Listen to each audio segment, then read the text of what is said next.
नमस्कार, आप देख रहे हैं आपका अपना चैनल भिवानी हलचल खबरों के संग में मैं हूं मनोज कुमार। आइए सबसे पहले डालते हैं नजर आज की हेडलाइंस पर। मानसून की बारिश में भिवानी हुआ जलमग्न, जल निकासी में आई रुकावट। सीएम फ्लाइंग ने किया मत्स्य विभाग का औचक निरीक्षण।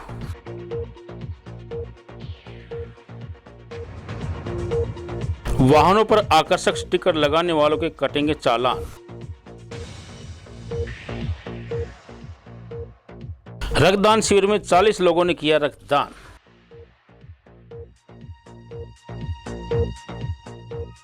बहल व लोहारू ब्लॉक में संपूर्णता अभियान की हुई शुरुआत, 6 बिंदुओं पर किया जाएगा कार्य। स्वास्थ्य विभाग अधिकारियों ने HKRN कर्मचारियों को दिए निर्देश। और अब खबरें विस्तार से। शहर में एक बार फिर अच्छी बारिश ने दस्तक दी और लोगों को उमस भरे मौसम से काफ़ी राहत मिली। इस बारिश का किसानों को भी अच्छा लाभ मिलेगा। मौसम विभाग के डॉक्टर देवीलाल ने बताया कि किसान अपने खेत में ग्वार, बाजरा, मूंग, मोठ सहित अनेक तरह की फसलों की बिजाई कर सकते हैं। वहीं बारिश के कारण शहर के निचले क्षेत्रों में पानी भर गया। अतिरिक्त उपायुक्त हर्षित कुमार ने जन स्वास्थ्य विभाग के अधिकारियों को निर्देश दिए कि सड़कों पर जमा पानी की तुरंत निकासी की जाए। नगर परिषद अध्यक्ष प्रतिनिधि भवानी प्रताप सिंह ने बताया कि शहर से जल भराव खत्म हो चुका है और नगर परिषद ने पब्लिक हेल्थ डिपार्टमेंट के साथ मिलकर नाले और नालियां साफ करवा दी हैं। मानसून की बारिश से शहर के निचले क्षेत्रों में पानी ही पानी हो गया, मगर बारिश के आने के साथ ही जिला अतिरिक्त उपायुक्त हर्षित कुमार ने जन स्वास्थ्य विभाग के अधिकारियों को निर्देश दिए कि शहर में पानी की निकासी के लिए बनाए गए सभी डिस्पोजल को मौके पर जाकर चेक करें। कुछ स्थानों पर डिस्पोजल की मोटर चला दी गई हैं, लेकिन निचले स्थानों पर कई जगह बारिश का पानी सड़कों पर खड़ा है। सीवरेज और नाले ओवरफ्लो हो चुके हैं। रोहतक गेट, दिनोद गेट, जोगीवाला मंदिर के पास, हनुमान ढाणी, हनुमान गेट, चुंगी, विकास नगर, ढाणा रोड, शिवनगर और कन्हीराम अस्पताल, पतराम गेट, रामगंज मोहल्ला, नीम चौक, चौधरी बंसीलाल कोठी वाली गली, बावड़ी गेट सहित अनेक स्थानों पर जल भराव रहा। भिवानी में बहुत तगड़ी बारिश हो रही है, बहुत दिनों से बारिश हुई है और काफ़ी बारिश में वो है जो कि पहले तो गर्मियाँ इतनी तेज चल रही थी, अब मौसम में बहुत घना फर्क पड़ गया है और बारिश भी बहुत तेज़ी होने लगी है। किसानों को बहुत ज़्यादा फायदा है जी। किसान बाजरा भी बोएंगे, जिन्होंने बाड़ी बो रखी थी उन्होंने सुखाया हुआ था, वो भी फसलों में किसानों को बहुत ज़्यादा फायदा है। बहुत अच्छी बारिश हुई आज, रात बहुत अच्छी मिली आज, बहुत अच्छा मौसम रहा। सर बारिश का होना तो अच्छी बात है, गर्मी काफ़ी पड़ रही थी और लेकिन पानी का निकास नहीं है। अगर प्रशासन अगर इसका निकास निकाले पानी का तो कोई भी दिक्कत नहीं है, लेकिन इसकी निकास का समस्या है, बारिश की कोई समस्या नहीं। भाई भिवानी में मात्र 2 घंटे मुश्किल से बारिश हुई होगी और हालात ये हैं कि सुबह से ना कोई कस्टमर यहाँ पहुँच रहा है। आम जन यहाँ रोहतक गेट पे क्रॉसिंग के लिए पैदल यात्री को तो निकलने को जगह ही नहीं है। जो गाड़ियों वाले हैं वही केवल निकल पा रहे हैं और शायद उम्मीद है कि रात तक भी ये पानी निकल जाए तो बहुत बड़ी बात होगी। थोड़ी सी बारिश में जल भराव की स्थिति हो जाती है, सीवरों की सफाई नहीं होती, यहाँ पर सीवर भरे रहते हैं। अब थोड़ी देर ही बारिश आई थी, आधा पौना घंटा, उसी में ही पानी भर जाता है और शाम तक नहीं निकलता, ये भरा ही रहता है। दुकानदारी तो जीरो है जी, सुबह से ही खाली बैठे हैं, पानी भर जाता है तो कौन ग्राहक आएगा जी। आप देख सकते हैं दुकान है, पानी भरा हुआ है, कौन। मानसून के मौसम में सबसे ज़्यादा दिक्कत है जी। वैसे भी थोड़ी बहुत बारिश भी आ जाए ना, ऐसे पानी बैक मारने लग जाता है सीवर में, वो आप देख सकते हैं पानी बैक मार रहा है। देखो वहाँ पर आप भाई सवेरे के आ रहे हैं उरे ईब दुकान खोल लिया है, पैडिया तक पानी जा रहा था सारा, दुकान खोल सकते हैं, इनकी में ग्राहक आवन है। पानी बारिश तो मान लो आधा पौना घंटा हुई थी, पानी सारा गोड्डा गोड्डा तक आ गया था।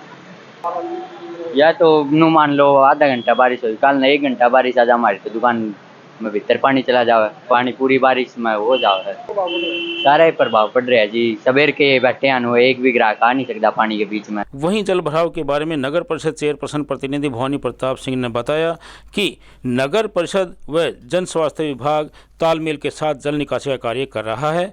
भविष्य में जल भराव की स्थिति से निपटने के लिए सभी नालों की सफाई करवा दी जाएगी। रात सुबह बारिश के कारण कुछ एक जगह जल भराव की स्थिति हुई, लेकिन वो कुछ एक देर के लिए थे, 1-2 घंटे के अंदर जैसे ही सारा हमारा डिस्पोजल और बड़े फंक्शनल हुआ अच्छे तरीके से पानी का निकासी भी होगी है। अब एक दो क्षेत्र के अंदर सुबह निरीक्षण किया, जैसे पुराना बस स्टैंड का क्षेत्र है, वहाँ हमने देखा कि पानी का ठहराव था, लेकिन कमला भवन के आगे जो लाइन थी उसके अंदर कोई रुकावट थी। जहाँ भी काम चला हुआ है बहुत जल्द वहाँ निकासी की पूरी व्यवस्था हो जाएगी।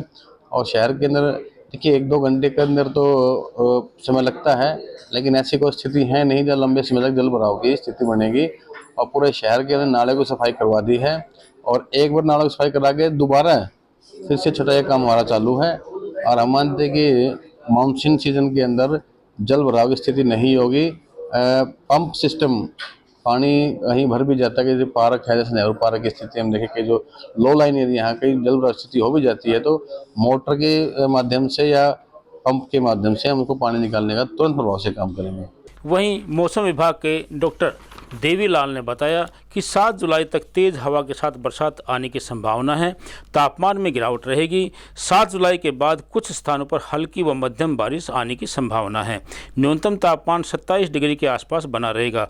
इस दौरान किसान धान की रोपाई कर सकते हैं। भी बरसात हो रही है। ये जो अपना दक्षिणी पश्चिमी मानसून है उसकी सक्रियता जो है वो 2-3 दिन से बढ़ी है, और अभी जो आज बरसात हुई है इसके आगे 7 तारीख तक जो है वो मध्यम से भारी बारिश की संभावना है। उसके बाद में 7 के बाद थोड़ी कुछ एक स्थानों पर हल्की से मध्यम बारिश की संभावना है। तो अभी जो ये मानसून की सक्रियता है आने वाले 2-3 दिन में बढ़ेगी।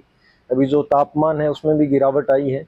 तो भिवानी का अधिकतम तापमान है वो 36.5 डिग्री सेल्सियस के आसपास है, और जो न्यूनतम तापमान है वो 27 डिग्री के आसपास बना हुआ है। तो अभी किसान भाइयों से यही आग्रह है कि जो बारिश हुई है मानसून की, इससे किसान भाई जो अपने धान की रोपाई अगर किसी की पेंडिंग है तो वो इसमें धान की रोपाई कर सकते हैं। उससे किसान की लागत भी बचेगी।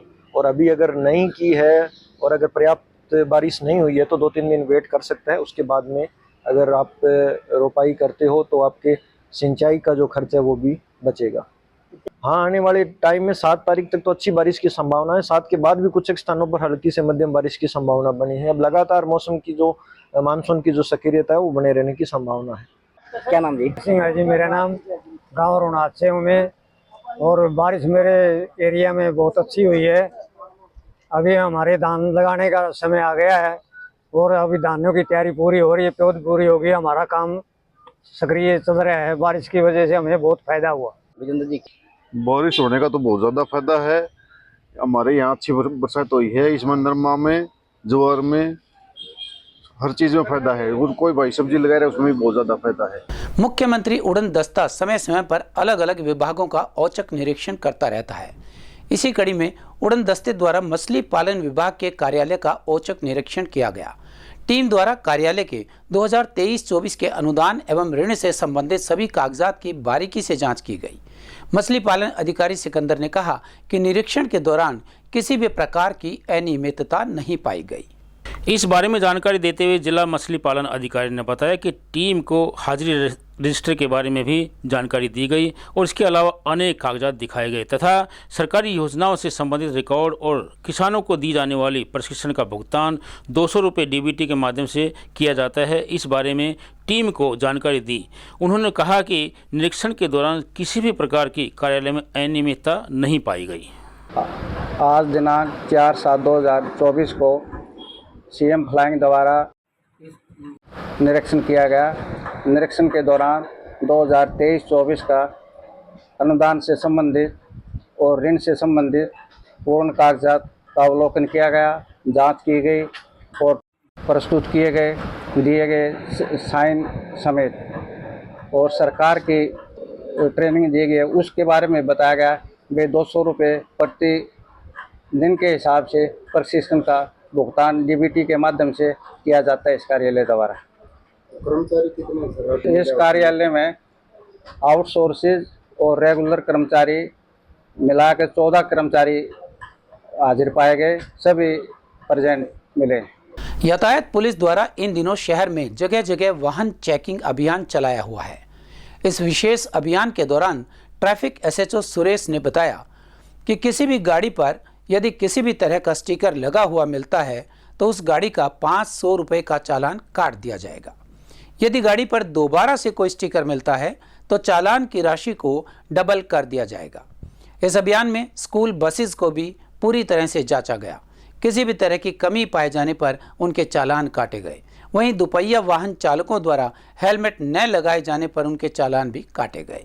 यातायात एसएचओ सुरेश कुमार ने बताया कि इस अभियान के अंतर्गत किसी भी गाड़ी के ऊपर स्टिकर लगा मिला तो उसका चालान किया जा रहा है। पहली बार स्टिकर हटवाने पर 500 रुपये का चालान है और अगर गाड़ी पर दोबारा स्टिकर मिलता है तो 1000 रुपये का चालान काटा जाएगा। और स्कूल बसों को भी चेक किया गया, इसके अंदर कमियां पाई गई, उनका चालान भी काटा गया। उनका कहना है कि बसों पर और गाड़ियों पर जो स्टिकर लगते हैं उनसे दुर्घटना होने का खतरा बना रहता है। जो चल रहे हैं जो ना कोई कुछ स्टिकर वगैरह लगा लेते हैं, जो स्टिकर लेते हैं, कोई कुछ लिख लेता है, परंतु उस पे जो स्टिकर वगैरह लगे होते हैं उस कारण जो है एक्सीडेंट होने का बड़ा डर बना रहता है। तो इसलिए आज हमारे यहाँ भिवानी जिला के अंदर ये अभियान चला हुआ है कि कोई भी स्टिकर वाले उनके चालान किए जा रहे हैं। कोई स्टिकर लगाए हुए मिलता है व्हीकल पे तो 500 रुपये चालान है, अगर सेकंड टाइम मिलेगा तो 1000। सबको अवेयर किया जा रहा है कि भी आप इस तरह के स्टिकर वगैरह ना लगाएं जिससे कोई दुर्घटना ना घटे और व्हीकल अपना सेफली चलाएं, प्रयोग भी करें। हाँ, स्कूल बसों का भी अभी आपके सामने हमने 3-4 बसें चेक की हैं जिसमें फर्स्ट एड वगैरह पूछा गया है, कनेक्टर पूछा गया है, ड्रेस देखी गई है, बच्चे की सीटिंग प्लान देखा गया है। सभी अगर उसमें कोई कमी मिलती है तो उसको चालान किया जाएगा। जरूरतमंद मरीजों को रक्त मुहैया करवाकर उनका जीवन बचाने के उद्देश्य से वंशिका फाउंडेशन व स्वर्णकार सेवा परिषद द्वारा सामान्य अस्पताल में रक्तदान शिविर का आयोजन किया गया। शिविर में 40 रक्तदाताओं ने रक्तदान किया। वहीं शिविर की विशेष बात रही कि रक्तवीर मनीष वर्मा ने 59वीं बार रक्तदान किया। शिविर के आयोजक शतकवीर रक्तदाता राजेश डुडेजा व blood bank incharge doctor Monika ने बताया कि किसी की भी स्मृति में रक्तदान जैसी सराहनीय मुहिम को अपनाना चाहिए ताकि हम वास्तव में जरूरतमंदों की मदद कर उनका जीवन बचा सकें। शिविर का आयोजन शतकवीर रक्तदाता राजेश डुडेजा व blood bank incharge doctor Monika Sangwan की अगुवाई में किया गया। यह जानकारी देते हुए शिविर की आयोजक आरती सोनी ने बताया कि यह रक्तदान शिविर शतकवीर रक्तदाता राजेश डुडेजा के जीजा मनोज चोपड़ा की पुण्यतिथि व रक्तवीर मनीष वर्मा के पिता अतर सिंह सोनी खेड़ी वाले की स्मृति में आयोजित किया गया।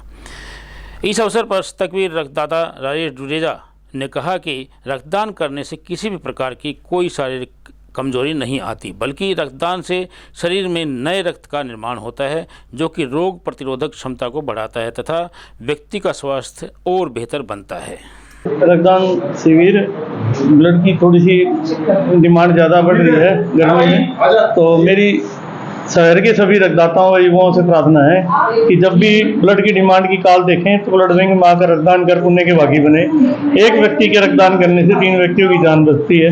वंशिका फाउंडेशन में स्वर्णकार सेवा परिषद के सौजन्य से किया गया है और आज के रक्तदान शिविर में काफ़ी युवाओं ने, आप देख सकते हैं बारिश का मौसम था फिर भी युवाओं ने बढ़ चढ़ कर भाग लिया है, जिसमें लगभग अभी तक 30 युवा साथी ब्लड डोनेट कर चुके हैं। और मैं युवाओं से यही अपील करता हूँ कि आप निस्वार्थ भाव से रक्तदान की ओर अग्रसर हों। ये आज के समय में रक्त की आवश्यकता ज़्यादा हो गई है और जो हमारे वरिष्ठ पत्रकार साथी हैं राजेश जी, इनके साथ मिलकर कई रक्तदान शिविर का आयोजन किया गया है।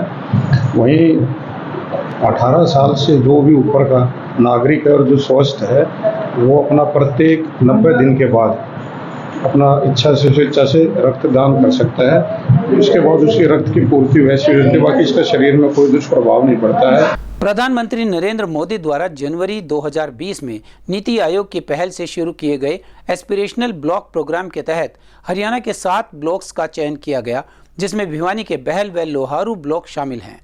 इन ब्लॉक्स में संपूर्णता अभियान के तहत नागरिकों के जीवन की गुणवत्ता को बढ़ाने व शासन में सुधार करने के लिए ब्लॉक को सामाजिक व आर्थिक तौर पर उन्नत करना है ताकि कमजोर वर्ग को विकास का वास्तविक लाभ मिल सके। इसी उद्देश्य से आयोजित कार्यक्रम में नीति आयोग के कोऑर्डिनेटर मायरा प्रियदर्शनी व लोहारू खंड के एसडीएम अमित कुमार ने कार्यक्रम की रूपरेखा को आमजन को समझाया। नीति आयोग द्वारा शुरू की गई इस पहल का उद्देश्य चुने गए खंडों के पिछड़ेपन को दूर करना, उन्हें पूर्ण विकसित करना है। इसके तहत शिक्षा, स्वास्थ्य, पोषण, कृषि, आधारभूत सुविधाएं, सामाजिक विकास सहित 6 बिंदुओं पर कार्य करना है। इसके तहत बहल के राजकीय महिला महाविद्यालय में कार्य करने के लिए कर्मचारियों, अधिकारियों व आमजन को शपथ दिलवाई गई।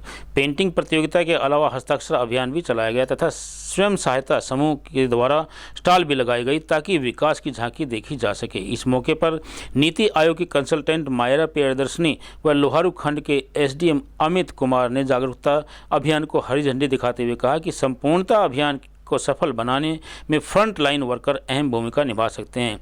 वे गांव के अंतिम व्यक्ति तक सरकार की सुविधाओं को पहुंचाने का कार्य करने में सक्षम हैं। बहल के बीडीपीओ विनोद कुमार व बहल ब्लॉक की वाइस चेयरमैन प्रमिला ने बताया कि भिवानी जिला के बहल व लोहारू ब्लॉक को संपूर्णता अभियान के तहत पूर्ण विकसित करने के लिए चुना गया है।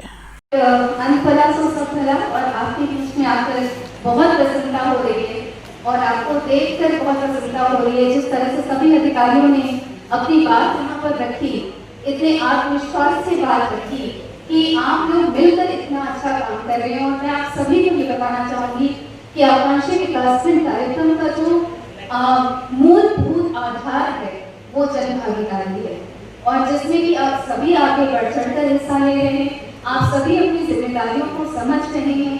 संपूर्णता अभियान की शुरुआत आज बहल ब्लॉक में की गई है, जिसमें नीति आयोग से कंसल्टेंट मायरा मैडम ने पार्टिसिपेट किया है। और इस अभियान की शुरुआत जनवरी 2023 में माननीय प्रधानमंत्री मोदी जी द्वारा की गई थी, जिसमें जो ब्लॉक्स जो विकास के मामले में पिछड़े हुए हैं उन ब्लॉक्स को आइडेंटिफाई करना है। कुछ पैरामीटर्स हैं जिन्हें KPI बोलते हैं, की परफॉर्मेंस इंडिकेटर्स, उन पर हमें काम करना है, जिसमें आपके एजुकेशन से संबंधित, स्वास्थ्य विभाग से संबंधित, पोषण से संबंधित और तमाम अन्य विकास से संबंधित मुद्दों की जो है बात की जाएगी। और किस तरह से अगले आगामी 3 महीनों में कुछ लक्ष्य निर्धारित किए गए हैं और जन भागीदारी की मदद से उन लक्ष्यों को जो है एक समयावधि के अंदर हम लोग जो है अचीव करने का कार्य करेंगे। इंस्पिरेशनल ब्लॉक डेवलपमेंट प्रोग्राम के तहत संपूर्णता अभियान का आयोजन किया गया। इस अभियान का आज लॉन्च का डे था। इस अभियान के माध्यम से हमने 6 की परफॉर्मेंस इंडिकेटर्स को सैचुरेट करना है अगले 3 महीने में। इससे फ़ायदा ये होगा कि जो राष्ट्रीय स्तर पर जिस मूल रूप से ये सुविधाएं उपलब्ध हैं और जो ब्लॉक का राष्ट्रीय स्तर है वो हमारे जो परफॉर्मेंस इंडिकेटर्स हैं वो राष्ट्रीय स्तर तक पहुंच जाएंगे। आज इस संपूर्णता अभियान के तहत ब्लॉक बैल और लोहारू का एस्पिरेशनल ब्लॉक है जो जिला भिवानी के, उसका कार्यक्रम हुआ। उसमें सभी जितने भी फ्रंट लाइन वर्कर्स हैं सभी को शपथ दिलाई गई, पेंटिंग कंपटीशन करवाया गया, एक शोभा यात्रा भी निकाली गई। सभी जो की परफॉर्मेंस इंडिकेटर्स हैं उनके बारे में सभी डिपार्टमेंट्स ने अपनी प्रेजेंटेशन दी और सभी ने कहा कि हम 30 सितंबर तक अपने जो भी टारगेट है वो सभी अचीव कर लेंगे और इस स्कीम को 100% सैचुरेट कर देंगे।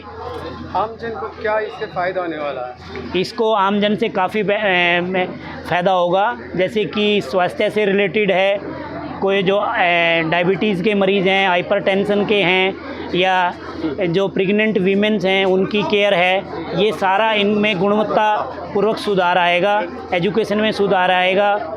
और इसके अलावा जो प्रेग्नेंट वीमेन है उनका सप्लीमेंट्री न्यूट्रिशन है, उनकी केयर है, उसमें भी गुणवत्ता सुधार आएगा। सोयल हेल्थ कार्ड हैं उनका डिस्ट्रीब्यूशन, उससे फार्मर की आय बढ़ेगी। सामान्य अस्पताल के स्वास्थ्य विभाग के अधिकारियों ने HKRN कर्मचारियों को निर्देश देते हुए कहा कि वह अपना कार्य पूरी निष्ठा के साथ करें। उन्हें समय पर आने व पूरी वर्दी पहनकर कार्य करने की हिदायत दी गई। इस मौके पर कर्मचारियों ने अधिकारियों के समक्ष अपनी मांगें रखीं, जिनमें मुख्य रूप से ESI कार्ड बनाना, कर्मचारियों के रुके हुए वेतन को तुरंत प्रभाव से जारी करना व कर्मचारियों की सैलरी बढ़ाना इत्यादि शामिल रहा। उन्होंने कहा कि यदि मांगें नहीं मानी गई तो वे राज्य स्तरीय आंदोलन करेंगे। HKRN जिला प्रधान दीपक तंवर ने बताया कि अधिकारियों ने कर्मचारियों को कुछ स्वास्थ्य कमियों को लेकर निर्देश दिए हैं। उन्होंने आशा व्यक्त की कि ये कर्मचारी अपनी ड्यूटी सही ढंग से करेंगे। उन्होंने अपनी मांगों को लेकर अधिकारियों से आग्रह किया कि उनके ESI कार्ड बनाए जाएं, जो कई महीने की तनख्वाह रुकी हुई थी उस सैलरी को भी दिया जाए और साथ साथ 8% बढ़ाई गई सैलरी को और ज़्यादा बढ़ाया जाए। ये जो आज मीटिंग का जो विषय है, ये कुछ मेडिकल की कुछ कमियां थी, उसके बारे में इन्होंने मांग मतलब कर्मचारियों को बताने का काम किया कि भी अपना कर्मचारी काम अच्छी तरह से करे। और उसके बावजूद हमने इनको स्टाफ को भी बताया है और हमारे इंचार्ज भी उनको भी बताया है। काम तो हमारा कर्मचारी प्रॉपर करता है, अच्छे ढंग से करता है, तो हमारी भी समस्या सुनने का भी अधिकारी को होना चाहिए और प्रॉब्लम सोल्व करने का भी होना चाहिए। तो एक बहुत मेन समस्या हमारी एसआई कार्ड की, जो कि हमारे काफी कर्मचारियों के साथ हादसा हो चुका है, हादसे में जान भी जा चुकी है, तो हमारे को कोई बेनिफिट नहीं मिलता। और लंबे समय से हम सरकार से भी मांग करते हैं, सरकार भी हमारी नहीं सुनती। और अब सरकार ने ये 8% का जो ये तनख्वाह बढ़ाई है, इसमें ये बताइए इतनी महंगाई में 8% में क्या हुआ।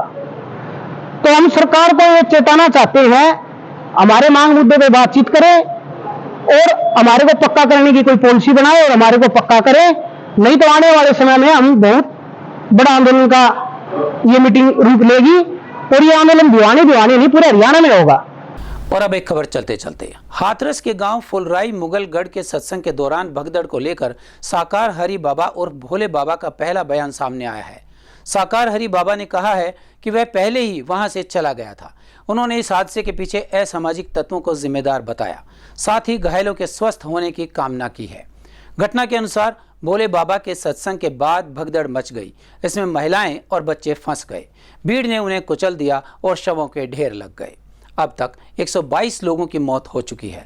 मरने वालों में ज्यादातर बच्चे, बुजुर्ग और महिलाएं हैं। हाल के सालों में ये सबसे बड़ी त्रासदी है। भगदड़ उस समय हुई जब लोग भोले बाबा के चरणों की धूल लेने को टूट पड़े।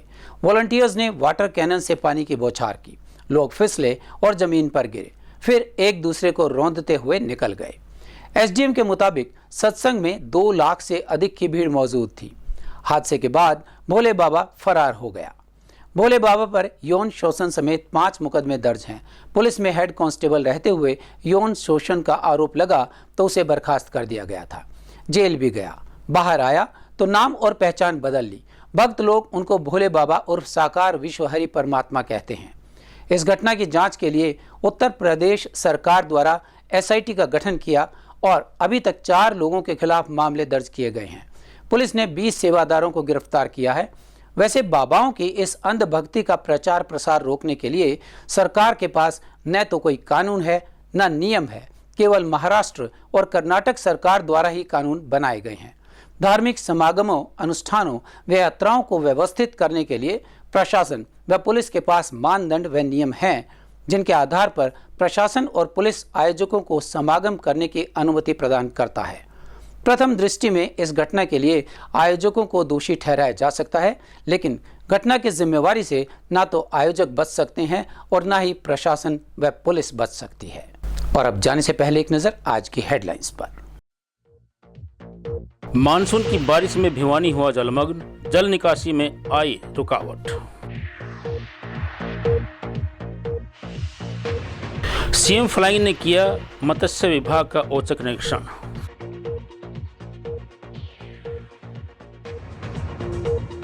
वाहनों पर आकर्षक स्टिकर लगाने वालों के कटेंगे चालान। रक्तदान शिविर में 40 लोगों ने किया रक्तदान।